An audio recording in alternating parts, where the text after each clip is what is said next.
جس نے اللہ کی باندھی ہوئی حدوں سے باہر قدم رکھا، اس نے اپنے آپ ہی خود ظلم کیا۔ جو بھی بندہ اللہ سے ڈرے گا، اللہ تعالیٰ اس کی ساری مشکلات آسان فرما دے گا۔ صدقہ فقیر کے سامنے عاجزی سے پیش کر، کیونکہ خوش دلی سے صدقہ دینا قبولیت کا نشان ہے۔ صحت چاہتے ہو تو اتنا کھاؤ کہ آدھی بھوک باقی رہ جائے۔ خبردار اپنی بڑائی نہ کرنا، خاکی مخلوق جو پھر خاک میں مل جائے گی، اسے بڑائی کب زیب دیتی ہے جو آج زندہ اور کل مردہ۔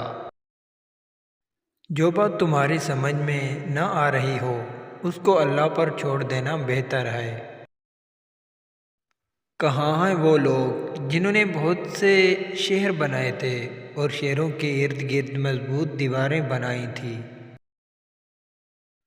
اگر تم تقوی اور پاک دامنی اختیار کرو گے تو تھوڑا عرصہ ہی گزرے گا کہ تمہیں پیٹ بھر کر روٹی اور گھی ملنے لگے گا۔ عوام میں اس وقت تک ٹھیڑ پیدا نہیں ہوتی جب تک ان کے پیشوا اور رہنما ان سے سیدھے رہتے ہیں۔ ہر چیز کے لیے کوئی نہ کوئی آفت ہوتی ہے اور ہر نعمت کسی نگہانی مصیبت کی نظر ہو جاتی ہے۔ حرام طریقے سے حاصل ہونے والی تمام پسندیدہ لذتیں ختم ہو جائیں گی، صرف گناہ اور شرمندگی باقی رہ جائے گی۔ بدکار آخرکار برے انجام سے دو چار ہو کر رہیں گے۔ جس لذت کے بعد آگ ہو، بھلا اس کا کیا فائدہ؟ اگر آنکھیں روشن ہیں تو ہر دن روز حشر ہے۔